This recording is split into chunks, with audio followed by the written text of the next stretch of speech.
క్రీస్తు యేసునందు కూడి వచ్చిన ప్రియ దేవుని పిల్లలందరికీ కూడా ప్రభు అయిన యేసుక్రీస్తు నామములో నా వందనాలు తెలియజేస్తూ ఉన్నానండి. అలాగే ఈ రాత్రి కాల సమయంలో ఇంత గొప్పదైనటువంటి అవకాశాన్ని మనకి ఈ రీతిగా కల్పించినటువంటి తండ్రి అయినటువంటి దేవునికి కూడా ప్రభు అయిన యేసుక్రీస్తు నామములో నా కృతజ్ఞతాస్తులు చెల్లిస్తూ ఉన్నాను. ఈ రాత్రి మనం నేర్చుకోబోతున్నటువంటి పాఠం పేరు ఏమనగా మనిషికి నాశనం అనేది ఎప్పుడు వచ్చును, దాని గురించి మనం నేర్చుకుందాం. నాశనము ఎప్పుడు వచ్చును, మనిషికి నాశనం అనేది ఎప్పుడు వస్తుంది అనేది మనం కొన్ని విషయాలు ఈ రాత్రి గ్రంథం నుంచి చాలా జాగ్రత్తగా పరిశీలన చేయవలసినటువంటి గొప్ప అవకాశాన్ని దేవుడు ఈ రీతిగా మనకు కలిగించాడు. కాబట్టి కొంచెం జాగ్రత్తగా మనము పరిశీలన చేద్దాం ప్రియులారా. ముందుగా మనం ఆలోచించగలిగితే మనిషికి నాశనం అనేది ఎందుకు వచ్చింది అనేది మనము చాలా జాగ్రత్తగా ఆలోచించవలసినటువంటి అతి ప్రాముఖ్యమైన విషయం. నాశనము అనేటటువంటి పదజాలము, మరణము అనేటటువంటి పదజాలము, పతనము అనేటటువంటి పదజాలము అనేక సందర్భాలలో మనం వింటున్నప్పటికీ కూడా, అది వినబడుతున్నప్పటికీ కూడా మనకు బాధతో కూడినటువంటి పదజాలాలు ఇవన్నీ కూడా. కానీ నాశనం అయిపోతారు, నాశనం అయిపోతుంది, నాశనము అనేటటువంటి పదజాలం బైబిల్లో చాలా సందర్భాల్లో దేవుడు వాడినట్టుగా, మాట్లాడించినట్టుగా మనకు కనపడతా ఉంది. ఎందుకంటే ఆకాశం భూమి గతించిపోవును కానీ నా మాటలు ఎంత మాత్రమును గతించవు అని దేవుడు గ్రంథంలో స్పష్టంగా రాసినట్టుగా మనకు కనపడతా ఉంది. కానీ ఆకాశం నాశనం అయిపోతుంది, భూమి నాశనం అయిపోతుంది అని దేవుడు మాట్లాడుతున్నటువంటి భావజాలాలు మనం వింటున్నాం. కానీ మనిషిగా నీకు నాశనం అనేది ఎలా వచ్చింది అనేది నువ్వు ఆలోచించగలిగితే, గ్రంథంలో కొంచెం త్వరగా మనం చూడగలిగితే, సామెతల గ్రంథం 1వ అధ్యాయం 32వ వచనం చూడగలిగితే ప్రియులరా, అద్భుతమైన మాట రాయబడి ఉంది. నాశనం అనేది ఎలా వస్తుందో మనిషికి మొదటి మాటగా చూడగలిగితే, సామెతల గ్రంథం 1వ అధ్యాయం 32వ వచనంలో, జ్ఞానము లేని వారు దేవుని విసర్జించి నాశనమగుదురు అని మాట్లాడుతూ ఉన్నాడు.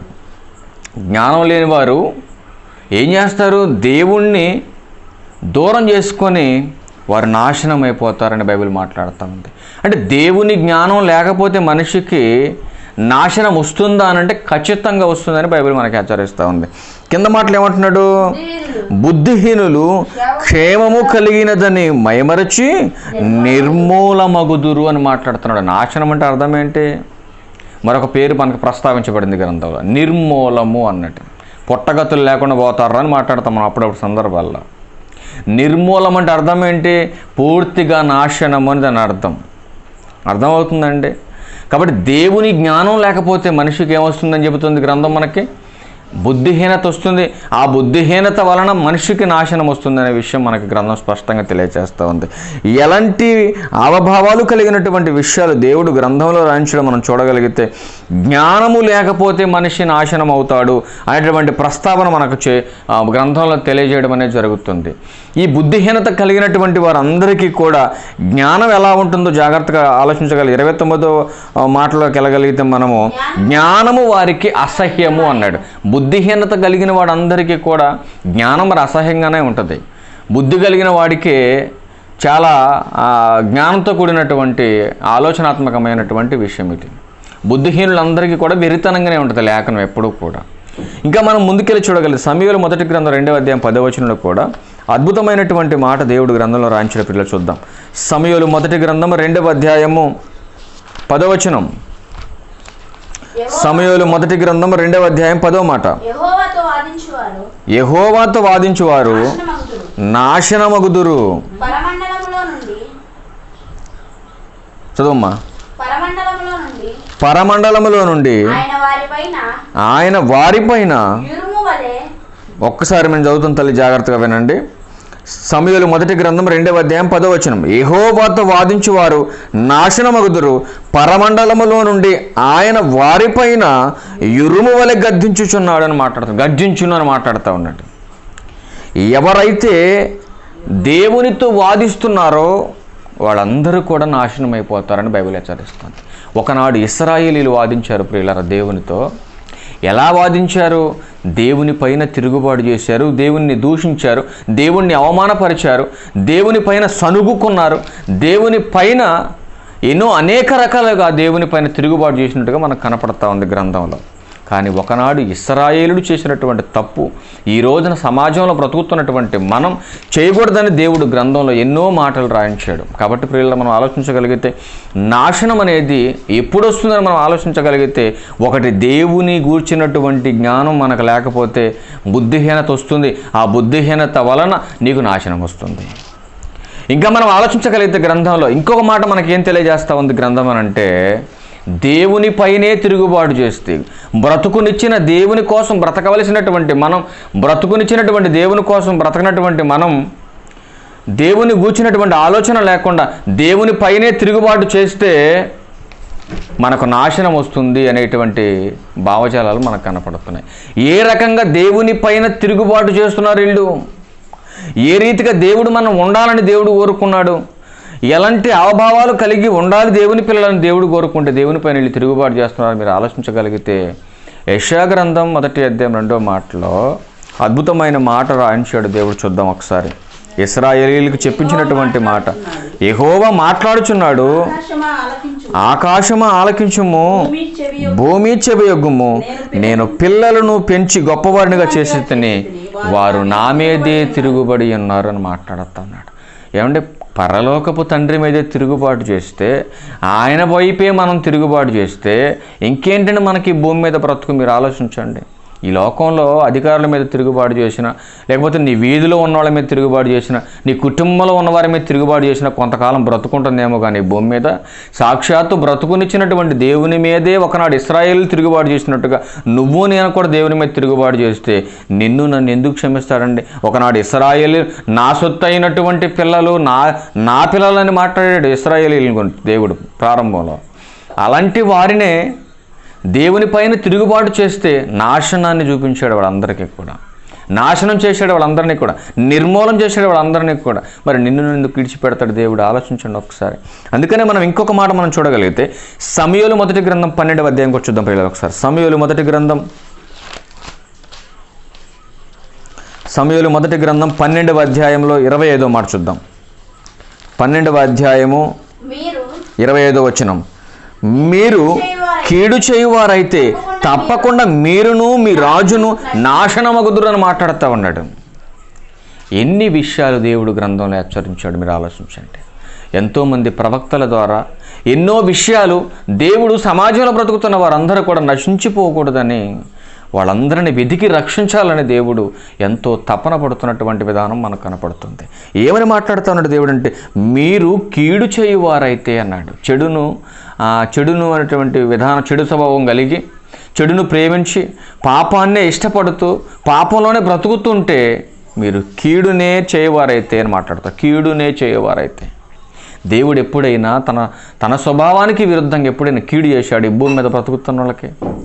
ఎప్పుడైనా కీడు చేయాలని కానీ కీడు జరిగించాలని కానీ దేవుడు ఎక్కడైనా తన భావజాలలో ఎక్కడైనా ఒక్క విషయం మనకు కనపడుతుంది గ్రంథంలో? ఎక్కడా కూడా మేలు చేయాలనే దేవుడు ఆలోచన కలిగినాడు, మేలు చేయాలనే ప్రవక్తల ద్వారా చెప్పించాడు, మేలు చేయాలని అనేక ప్రవచనాలు రాయించాడు తప్ప కీడు చేయాలన్న ఆలోచన దేవునిది కాదు ప్రియులారా. ఒకనాడు దుష్టునిది కీడు చేసేటటువంటి స్వభావం. అందుకే మాట్లాడుతున్నాడు ఆయన, మీరు కీడు చేయవారైతే తప్పకుండా మీరును మీ రాజును అని మాట్లాడుతున్నారు. ఈ రోజున కుటుంబంలో బ్రతుకుతున్న వారు, సంఘంలో బ్రతుకుతున్న వారు కూడా గుర్తు చేసుకోవాల్సినటువంటి విషయం ఏంటంటే, ఒకవేళ కీడు చేయువారైతే సంఘమా, అలాంటి భావజాలాలు కలిగి మీ సేవకుడు కూడా ఉంటే సంఘమా, మీరును మీ సేవకుడు కూడా అలాగే నాశనం అయిపోతారు. ఒకవేళ కుటుంబంలో బ్రతుకుతున్న వారిలో మీరు గుర్తుపెట్టుకోండి, మీ తండ్రులు కీడు చేసేవారైతే మీ తండ్రితో పాటు మీకు కూడా పతనం వస్తుంది. మీరు ఆలోచించాలి. ఏమండి, ఇంటిని నడిపించే నాయకుడు ఎవరు? విశ్వాస విషయంలో సంరక్షించగలిగినటువంటి ఒక గొప్ప అధికారాన్ని ఎవరికి ఇచ్చారు దేవుడు అని అంటే, ఇంటి యజమానుడికి దేవుడు మంచి అధికారాన్ని ఇచ్చాడు. మరి తమ విశ్వాసుడిగా తనను రక్షించుకోవాలి, తన కుటుంబాన్ని రక్షించుకునేవాడిగా ఉండాలి. అందుకని నాశనాన్ని కోరుకునేవారుగా, నాశనం అయిపోయేవారుగా మీ బ్రతుకులు ఉండకూడదని దేవుడు హెచ్చరిస్తాను. నాశనం ఎందుకు వస్తుందని బైబిల్ మనకు హెచ్చరిస్తూ ఉందంటే, ఒకటి దేవుని జ్ఞానం లేకపోయినా, రెండవది దేవుని పైన తిరుగుబాటు చేసిన, మూడవది ఏం మాట్లాడుతున్నాడు, కీడు తలపెట్టినా, కీడు చేస్తున్నా ఖచ్చితంగా మీకు పతనం వస్తుందని బైబిల్ మనకు హెచ్చరిస్తూ ఉంది. ఇంకొక మాట మనం చూడగలిగితే సామెతల గ్రంథం 5వ అధ్యాయం 23వ మాట కూడా చూడండి ప్రియులారు, అక్కడ ఏం రాయబడి ఉందో. సామెతల గ్రంథం 5వ అధ్యాయము త్వరగా తీయాలి. సామెతల గ్రంథం 5వ అధ్యాయము 23వ మాట చూడండి ప్రియులారా, అక్కడ ఏం రాయబడింది? శిక్ష లేకయే అట్టివాడు నాశనమగును, అతి మూర్ఖుడై వాడు త్రోవ తప్పిపోవును. శిక్ష లేకయే అని మాట్లాడుతా ఉన్నాడు. ప్రారంభం నుంచి దేవుడు ప్రతి విషయంలో కూడా బోధించినటువంటి మాటలు ఏంటనంటే, తండ్రులారా మీరు నేర్చుకోండియా, మీరు నేర్చుకొని మీ పిల్లలకు నేర్పించండి, మీరు ముందుగా మీరు నేర్చుకొని మీ హృదయంలో పదిలపరచుకొని మీ హృదయంలో దాచుకోండి, మీకు ఒక బహుమానం ఇవ్వబోతున్నాను నేను భవిష్యత్తులో. ఆ పుట్టబోతున్నటువంటి బహుమానాలకు ప్రారంభం నుంచి ఇప్పటిదాకా పుడుతున్నటువంటి పిల్లల తల్లిదండ్రులందరికీ చెబుతున్నటువంటి మాట ఇది. ద్వితీయోపదేశకాండం 6వ వచనంలో అదే కదా ఉంది. నేడు నేను నీకు ఆజ్ఞాపించే మాటలు ఎక్కడ ఉండాలని చెప్పాడు ఆయన? నీ హృదయంలో ఉండాలి. ఎందుకు నీ హృదయంలో ఉండాలంటే, నీకు బహుమానాన్ని ఇవ్వబోతున్నాను ఆయన. మీ భార్యాభర్తలు ఇరువురికి కూడా ఒక బహుమానాన్ని ఇవ్వబోతున్నాను. వాళ్ళు పనికి మాలిన వాళ్ళుగా ఉండకూడదు, పాతాళానికి వెళ్ళిపోకూడదు అని అంటే, ప్రభు యొక్క శిక్షలో బోధలో వాళ్ళని పెంచాలి అని బైబిల్ మాట్లాడుతూ ఉంది. దేవుడు చెప్పినప్పటికీ కూడా నీ ప్రభు యొక్క శిక్షలో బోధలో వాళ్ళకి పెంచకపోతే అతి మూర్ఖుడై వాడు త్రోవ తప్పునని మాట్లాడుతూ ఉన్నాడు. అంటే ప్రభు యొక్క శిక్షలో బోధలో వాడిని పెంచితే మూర్ఖుడు అవుతాడా కూడా? మీరు చెప్పండి ఇప్పుడు ఒకసారి. అంటే ప్రభు యొక్క శిక్షలో బోధలో పెంచితే ఖచ్చితంగా వాడు మూర్ఖుడయ్యే అవకాశము లేదు. అందుకనే మాట్లాడుతూ శిక్ష లేకయే అట్టివాడు నాశనమగును అని మాట్లాడుతున్నాడు. ప్రభు యొక్క శిక్షలో బోధలో వాడిని పెంచకుండా, దేవుని యొక్క భయభక్తులలో వాడిని పెంచుకోకుండా వాడిని గాలికి వదిలేస్తే నాశనం అయిపోతాడని దేవుడే హెచ్చరించాడండి గ్రంథంలో. ఇవాళ సమాజంలో మనం చూస్తున్నాం, ఎంతోమంది తల్లిదండ్రులు ఎన్నో రకాలుగా బాధలు పడుతున్నారు. ఎంతోమంది పిల్లలు బాల్య దశలో యవన దశలోనే నాశనం అయిపోతుంది. ఎందుకు నాశనం అయిపోతున్నారు అని అంటే, వాళ్ళకి శిక్ష లేదు. ఎలాంటి శిక్షణ అంటే క్రమశిక్షణతో కూడినటువంటిది, భయభక్తులతో కూడినటువంటిది, ప్రభు యొక్క శిక్షతో కూడినటువంటిది వాళ్ళు నేర్పించలేదు. వాళ్ళు కూడా నేర్చుకోలేదు. కాబట్టి ఈ రోజున సమాజంలో ఎక్కువగా యవనస్తులే చనిపోతున్నారు. అందుకే ఎందుకు చనిపోతున్నారంటే, అతి మూర్ఖుడై త్రోవ తప్పిపోతున్నారు వాళ్ళందరూ కూడా. ప్రభు త్రోవలో, ప్రభు యొక్క మార్గంలో, ప్రభు యొక్క సమాధానాన్ని, ప్రభు యొక్క శిక్షను వాళ్ళు కలిగిన వారైతే వాళ్ళు మరణించే అవకాశం లేదు. ఆలోచించండి ఒకసారి. ఇంకా మనం ముందుకెళ్ళి చూడగలం. సామెతల గ్రంథం 6వ అధ్యాయం 29వ వచనంలో కూడా అద్భుతమైన మాట రాయబడి ఉంచుతాం ప్రియులారా. 29వ మాట, తన పొరుగు వాని భార్యను కూడివాడు ఆ ప్రకారమే నాశనం. చూడండి ఏం మాట్లాడుతూ ఉన్నాడు. మనిషికి నాశనం ఎలా వస్తుందని అంటే, దేవుడి జ్ఞానం లేకపోయినా, దేవుని మీద తిరుగుబాటు చేసిన, కీడు నుంచి కీడు కల్పించుకున్నా, కీడును చేస్తున్నా, ఏమండి ప్రభు యొక్క శిక్షలో బోధలో వాళ్ళకి పెంచకపోయినా, తర్వాత ఏం మాట్లాడుతున్నాడు? 5వ మాటగా తర్వాత ఏం మాట్లాడుతున్నాడు అంటే, తన పొరుగు వారి భార్యను ఇష్టపడేవాడు, తమ పొరుగు వారి భార్యను కూడువాడు అంటున్నాడు. ఎవడైతే వేరొకని దానిని ఆశపడుతున్నాడో, వేరొక భార్యను ఇష్టపడుతున్నాడో, అలాంటి అవభావాలు కలిగినటువంటి వారందరికీ కూడా పతనం వస్తుందని బైబిల్ హెచ్చరిస్తుంది. కింద మాటలు ఏముంది? కింద మాటలు ఏం రాయబడి ఉంది? ఆమెను ముట్టువాడు శిక్ష తప్పించుకొనడు అని మాట్లాడుతూ ఉన్నాడు. ఎవడైతే తన సొంత భార్య కాకుండా పొరుగువారి భార్యను ఆశిస్తున్నాడో, పొరుగువారి భార్యను కూడుతున్నాడో, పొరుగువారి భార్యను ముట్టుకుంటున్నాడో, వాడు ఖచ్చితముగా నాశనమగునని బైబిల్ హెచ్చరిస్తూ ఉంది ప్రియులారా. ప్రభు ఏం చెప్పాడు దీని గురించి అనంటే, నువ్వు చూస్తేనే నాశనం అయిపోతావరయ్యా అని చెప్పాడు ప్రభు. కానీ తండ్రి అయినటువంటి దేవుడు ఏం చెప్పాడనంటే, నాయన శారీరక సంబంధమైనటువంటి క్రియను తలపెడితే ఏం జరుగుతుందో నీకు శిక్ష వస్తుందని దేవుడు చెప్పాడు ప్రారంభం. కానీ చట్టాన్ని మార్చాడు ప్రభు. ఇక్కడికి వచ్చేసరికి ఏమని మాట్లాడుతున్నాడు? చూస్తేనే పాపం అంటున్నాడు ఆయన. నీ కళ్ళతో చూసి హృదయంలో అనుకున్నావా నువ్వు తప్పు చేసినట్లు ఆ స్త్రీతోనే ప్రభు అయిన క్రీస్తు వారు ప్రకటించినటువంటి మాట. ఇంకా మనం ముందుకెళ్ళి చూడగలిగితే సామెతల గ్రంథం 29వ అధ్యాయం మొదటి మాట చూడగలిగితే అద్భుతమైన మాట రాయబడింది అక్కడ. 29వ వచనంలో 29వ అధ్యాయంలో 1వ మాట, ఎన్నిసార్లు గద్దించినను లోబడని వాడు మరి తిరుగు లేకుండా హఠాత్తుగా నాశనమగును అని మాట్లాడుతూ ఉన్నాడు. సడన్గా మరణం వస్తుంది, ఏ లారీ గుద్దుతుంది, ఏదో యాక్సిడెంట్ అవుతుంది, సడన్గా ఎక్కడి నుంచి జారిపోయి పడిపోయి ఏమంటే చనిపోయేటటువంటి అవకాశం ఉంది. హఠాత్తు మరణం అంటారు దీన్ని.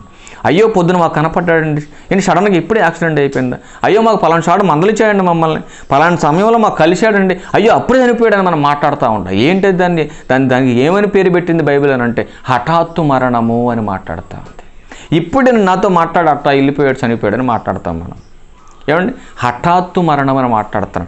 ఎన్నిసార్లు చెప్పినప్పటికీ కూడా దేవుడు ఎలా చెబుతున్నాడు దేవుడు అని అంటే, ఎన్నో వ్యాధుల ద్వారా, ఎంతో భయంకరమైనటువంటి విపత్తుల ద్వారా నిన్ను గద్దిస్తున్నాడు దేవుడు. డైరెక్ట్గా దేవుడే వచ్చి గద్దిస్తే చచ్చిపోతాం మనం అంతా. భూమి మీద ఉన్న వాళ్ళంతా కూడా ఆయన ఏమంటే ఉరుము లాంటి మాట కలిగిన వాడు ఆయన. ఒక్క ఉరుము పెళపెళ ఉరుముతేనే తట్టుకోలేము మనం, గిజగిజలు ఆడిపోతాం మనం, ఎక్కడ పిడుగు నెత్తిన పడి చస్తామని. కానీ దేవుడే మాట్లాడతాడని భయపడి దాక్కుంటున్నాయట పర్వతాలు. ఏమంటే ప్రకృతిలో సృష్టింపబడినటువంటి పర్వతాలు, మహావృక్షాలు, సముద్రాలు కూడా గజగజ వణుకుతున్నాయంట దేవుని మాట ఎప్పుడు వినబడుతుందోనని. మనిషి ఏంటంటే మరి దేవునికి భయపడట్లేదు. నాశనం వస్తుందని దేవుడు చెబుతున్న దేవుని మాట వినకుండా మనిషి ఎందుకండి ఇంత భయంకరంగా మారిపోయాడు? చూడండి, ఎన్ని విషయాలు దేవుడికి అందులో రాయించాడు. నా జ్ఞానం లేకపోతే నాశనం వస్తుంది, ఏమంటే నా మీద తిరుగుబాటు చేస్తే నీకు నాశనం వస్తుంది. మూడో మాట ఏమన్నాడు? నువ్వు కీడును చేసేవాడైనా, కీడును తలపెట్టేవాడువైనా నీకు నాశనం వస్తుందని మాట్లాడాడు. నాలుగో మాటలు ఏం చెబుతున్నాడు ఆయన? పొరుగువాని భార్యను కూడేవాడు, ముట్టుకునేవాడు, ఇష్టపడేవాడు ఖచ్చితంగా చస్తాడు రా అని చెబుతున్నాడు ఆయన. తర్వాత మాటకు వచ్చేసరికి ఎన్నిసార్లు గద్దించినా వినకపోతే హఠాత్తుగా చస్తావు భూమి మీద అని చెబుతున్నాడు ఆయన. ఎన్నిసార్లు అంటే నన్ను ఎప్పుడు గద్దించాడు అని నువ్వు తెలివి నీ బుర్ర ఉపయోగించి చెప్పకూడదు. ఎన్నోసార్లు గద్దించాడు. నిన్ను కింద పాడేసో, లేకపోతే నిన్ను కొట్టో, నిన్ను తిట్టో, నిన్ను మంచం ఎక్కించో, ఎన్నోసార్లు గద్దించుంటాడు దేవుడు. కానీ నీకు బుద్ధిహీనత, నీ జ్ఞానం లేదు కాబట్టి నీకు అర్థం కాదు ఆయన ఎలా గద్దిస్తున్నాడు. కానీ దేవుని వాక్యానుసారంగా ఆలోచించగలిగితే ఆయన అనేక సందర్భాల్లో గద్దిస్తున్నాడు. ఇవాళ యావత్ ప్రపంచాన్ని గద్దిస్తున్నాడు ఒక భయంకరమైన వ్యాధి ద్వారా. ఇది దేవుడే పంపించాడంటే దేవుడే పంపించాడని చెప్పాలి ఈ సందర్భంలో మనం. ఏమండి, దానికి ఎవిడెన్స్ ఉందానంటే ఎవిడెన్స్ ఉంది, ఖచ్చితంగా ఉంది ఎవిడెన్స్ దీనికి. ఎందుకంటే మార్పు లేని మనిషికి మరణ భయం పుట్టించడానికి దేవుడు అద్భుతమైనటువంటి వ్యాధిని మనుషుల ద్వారా పుట్టించాడు అనుకోండి. కానీ చాలామందికి బుద్ధి వచ్చింది కదా దీనివలన. ఎవరు పుట్టిస్తే ఏంటి, సాక్షాత్తు దేవుడే పుట్టించాడని మరి కొందరు మాట్లాడుతున్నారు, కొందరేమో మనుషులే పుట్టించారనమాట. ఎవరు పుట్టించినప్పటికీ కూడా కొంతమందికి బుద్ధి నేర్పింది కదా వ్యాధి. ఆలోచించండి, ప్రతి మనిషి కూడా బ్రతకాలనే భయం కలిగింది వాళ్ళ. చస్తాడనేటటువంటి భయం కంటే బ్రతకాలన్న భయం మనిషిలో ఉంది. ఆ భయం ద్వారా వస్తున్నటువంటి భక్తి చాలా గొప్పది అని బైబిల్ మాట్లాడుతూ ఉంది. ఏ భయం? ఏ భయం అనంటే ప్రభువుకి దగ్గర చేసేటటువంటి భయమై ఉండాలి. అర్థమవుతుందండి? వ్యాధిని తప్పించుకునేటటువంటి భయం, దొంగ భయాలు పెట్టుకొని వ్యాధి తప్పించుకునేంతవరకు దేవుల్లో ఉండి తర్వాత మళ్ళా లోకంలోకి వెళ్ళిపోతే ఆ భక్తి నిజమైంది కాదు, అది దొంగ భక్తి. అది ఇకనైనా మనిషి మారి దేవునికి దగ్గరై పరలోకమనే మహాలోకానికి చేర్చబడేటటువంటి వారుగా ఉండాలి. ఈ భూమి మీద వస్తున్న వ్యాధులన్నింటినీ తప్పించబడేటటువంటి వారుగా, ఒక మంచి విశ్వాసపరులుగా మనం అందరం కూడా బ్రతకాలని దేవుడు కోరుకుంటాడు. మరొక మాట మనం గ్రంథంలో చూడగలిగితే అద్భుతమైన మాట మాట్లాడుతున్నాడు దేవుడు. అపోస్తుల కార్యములు 3వ అధ్యాయం 23వ వచనం చూడండి. అపోస్తుల కార్యములు 3వ అధ్యాయము 23వ మాట. ఆ ప్రవక్త మాట విననివాడు ప్రజలలో ఉండకుండా సర్వనాశనమగును అని మాట్లాడుతూ ఉన్నాడు. ఏ సేవకుడైతే దేవుని వాక్యాన్ని ఉన్నది ఉన్నట్టుగా సత్యాన్ని ప్రకటన చేస్తున్నాడో ఆ సేవకుని మాట వినాలి మనం అందరం కూడా. ఏమండి, వాక్యాన్ని వినకుండా దేవుని జ్ఞానం నీకు అలవాటు అవ్వదు. వాక్యాన్ని వినకుండా ఏమండి సత్యం నీకు అర్థం కాదు. వాక్యాన్ని వింటేనే నీలో ఉన్న బుద్ధిహీనత పోతుంది. వాక్యాన్ని వింటేనే ఏది మంచో ఏది చెడు నీకు అర్థమవుతుంది. వాక్యాన్ని వింటేనే నాశనానికి వెళ్ళిపోకుండా నిన్ను రక్షించుకోవడానికి ఒక కెపాసిటీ నీకు వస్తుంది. వాక్యాన్ని వింటేనే దేవుని గద్దింపుకు నువ్వు లోబడతావు. వాక్యాన్ని వింటేనే నీ పొరుగువాని భార్యని ఆశించవను అని దేవుడు గ్రంథంలో మాట్లాడతాడు. అంటే వాక్యము మన బ్రతుకులో లేకపోతే మనకు నాశనం ఉందా అని మనం ఆలోచించగలిగితే, వాక్యం అనేది మన బ్రతుకులో లేకపోతే అసలు మన ప్రార్థనే వినని దేవుడు మాట్లాడుతున్నాడు. యోహాను సువార్త 15:7 వచనంలో, నా యందు మీరును మీ యందు నా మాటలను నిలిచి ఉన్న ఎడల మీకు ఏది ఇష్టమో అడగండి, అప్పుడు మీకు ఇస్తాను నేను. నా వాక్యం మీ దగ్గర లేనప్పుడు మీరు ఎంత ప్రార్థన చేస్తే ఏంటి?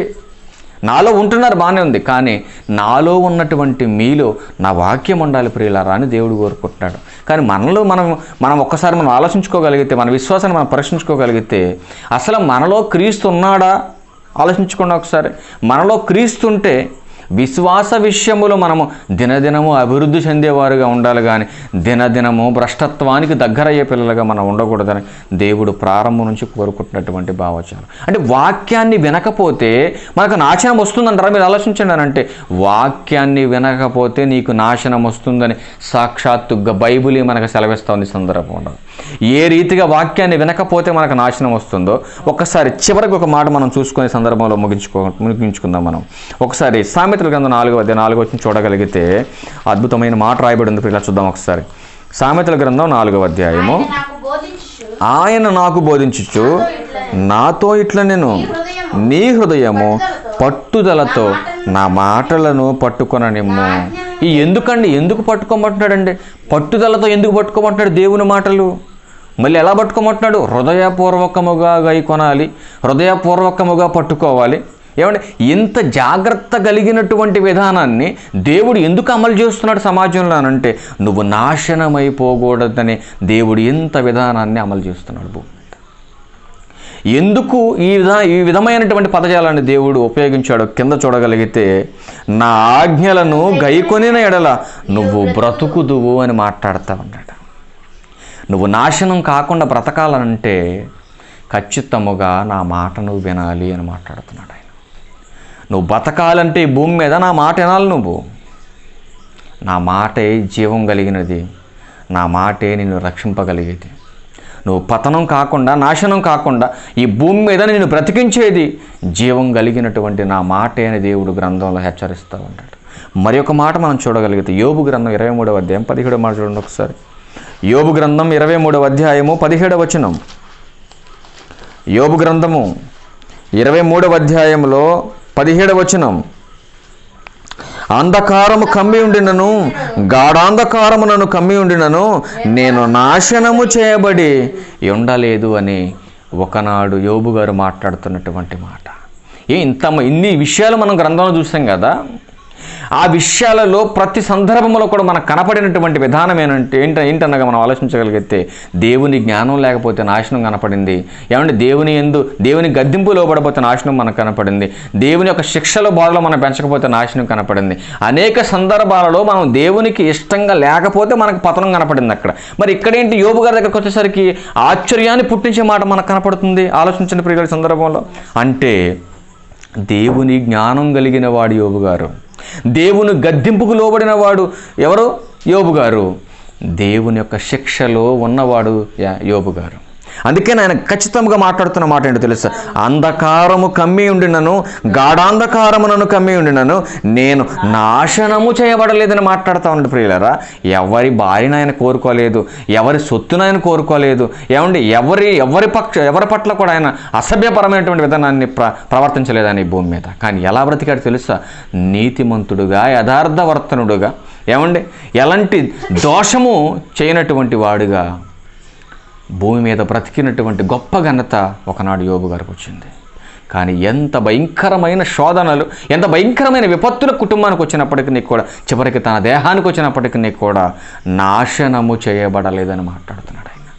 కానీ ఈ రోజున అనేకులకు నాశనం వస్తుందనంటే, ఒకనాడు యోబు గారిలో ఉన్నటువంటి యథార్థత, ఒకనాడు యోబు గారిలో ఉన్నటువంటి భక్తి, ఆయనకున్నటువంటి నీతి ఇవాళ సమాజంలో లేదు కాబట్టి మనుషులకు నాశనం వస్తుందని బైబిల్ హెచ్చరిస్తూ ఉంది.